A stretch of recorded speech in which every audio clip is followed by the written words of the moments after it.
À moins de 72 heures de la fin de l'année 2023, nous sommes en train, ce matin, d'agiter une question qui a retenu l'actualité tout au cours de cette année, l'année 2023.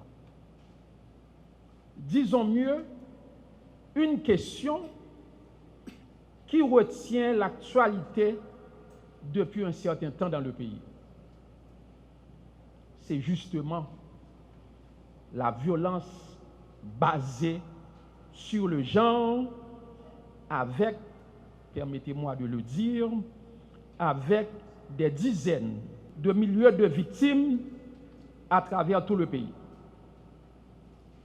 Sans conteste, sans discussion, l'année 2023 restera malheureusement dans l'histoire nationale l'année la plus tragique, la plus cruelle, la plus dure en termes de criminalité généralisée, de violence enregistrée sur les membres de la population civile, particulièrement sur les femmes et les enfants. Nous disons l'année la plus tragique si on se réfère à l'histoire d'Haïti durant peut-être, sans risque de me tromper, les 4 ou les 5 dernières décennies. Si en Ukraine, avec la guerre Ukraine-Russie, si dans la bande de Gaza, avec le conflit entre Israël et Hamas, on enregistre, selon des données fournies par la presse internationale, on enregistre des dizaines de milliers de personnes tuées. En Haïti, chez nous, à l'heure actuelle, la cruauté que nous vivons, la violence exercée par les bandits en Haïti sur les membres de la population civile dépasse largement la situation dans ces pays étrangers à bien des égards.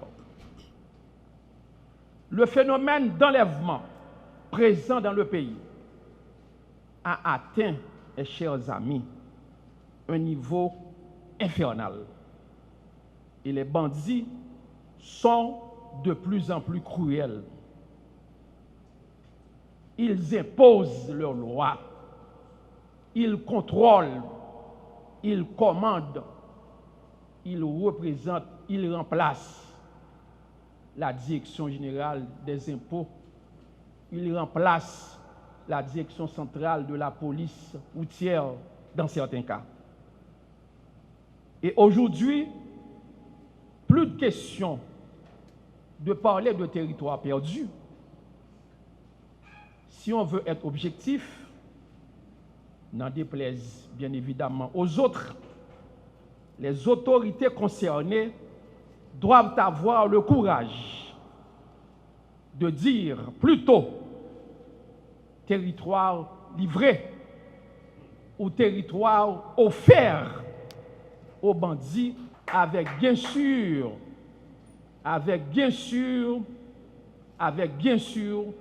compromission. Dommage. En 2021, on avait, comme on le sait, comme zone de violence, Martissant.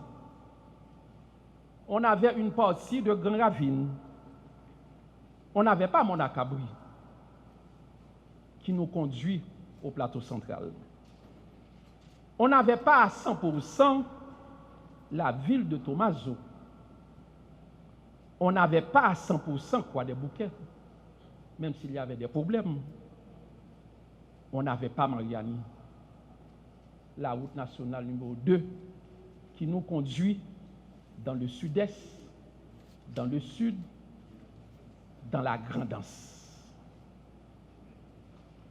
Journée jodi a,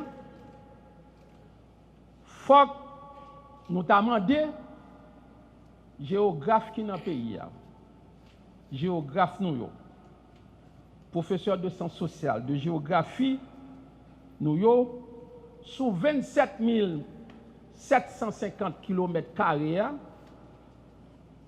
combien qui sous contrôle l'État noir? Combien qui sous contrôle bandit yo?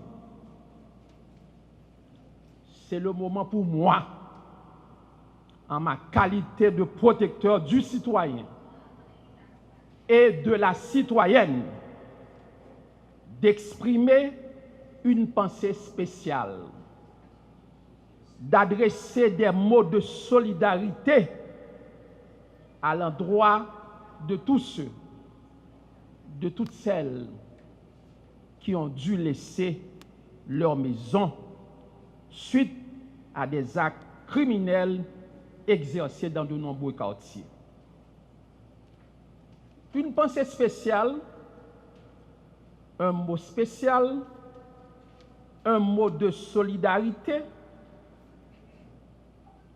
à l'endroit de tous ceux, toutes celles qui ont passé la Noël sous des tentes, dans des conditions inhumaines, cruelles, dégradantes au regard des instruments internationaux de protection des droits de l'homme que nous avons signés dans le système interaméricain de protection des droits de l'homme, ratifié même, que nous avons signé, ratifié dans le système onusien de protection des droits de l'homme.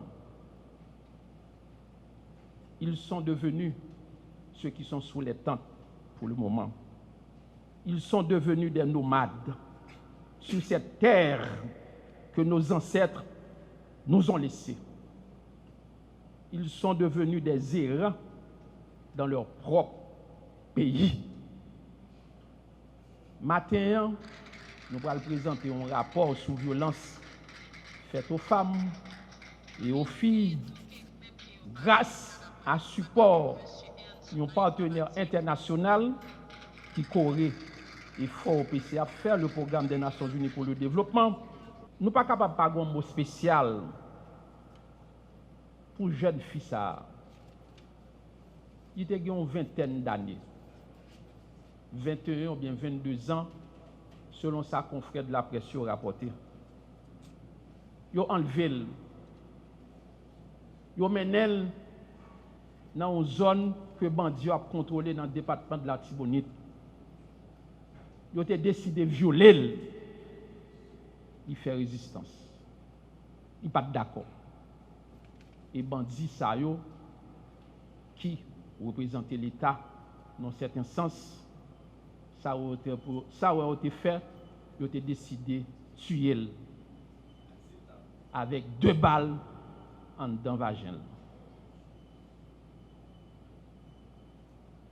Donc, même si il y a un pile de monde qui a mouru en Ukraine, journée jeudi, même si il y a un pile de monde qui a mouru dans le conflit Israël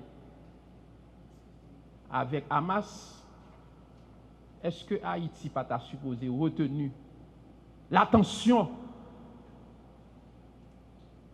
de toute l'humanité, de toute la communauté internationale? Et c'est face à ce tableau inquiétant qu'au niveau de l'OPC, nous sommes très actifs dans notre combat au quotidien pour la promotion et surtout la protection des droits humains conformément à notre mission qui est définie dans notre loi organique de mai de 2012, mais aussi qui se rapporte aux principes de Paris relatifs au fonctionnement des institutions internationales des droits de l'homme. Elles sont confrontées, les femmes et les filles, notamment en ce qui concerne les violences au sein de la famille. Nous avons compris que les violences basées sur le genre sont en soi un effet dont les causes sont enracinées dans la structure économique et sociale des populations. Cette recherche a clairement démontré que les violences basées sur le genre sont présentes dans toutes les couches sociales. Elles sont plus prononcées où il y a plus de vulnérabilité, le manque d'éducation et d'information, là où certaines normes sociales liées au genre sont quasi inexistants. Ces résultats nous rappellent l'ampleur du défi auquel nous sommes confrontés, notamment sur les faiblesses des réponses institutionnelles. Mais ces résultats renforcent également notre détermination à agir. Ils soulignent l'importance de travailler en synergie pour la gestion de nos efforts vers des réponses plus efficientes. Mesdames et messieurs, je tiens à souligner que la lutte contre les violences faites aux femmes et aux filles est un combat que nous devons mener collectivement. Le PNUD reste résolument engagé à travailler aux côtés de ses partenaires pour mettre fin à ces violations des droits humains fondamentaux. Dans le cadre de bonne intervention, concernant les résultats de l'enquête, sur un total de 439 femmes et filles interviewées dans les communes ciblées par l'enquête, donc il y a 385 qui ont répondu avoir subi une ou des agressions sexuelles. Donc sur ces 439 aussi, il y a 118 qui ont été victimes d'agressions physiques ayant provoqué des blessures, parfois graves. Il y a 108 femmes et filles qui ont été victimes de violences psychologiques.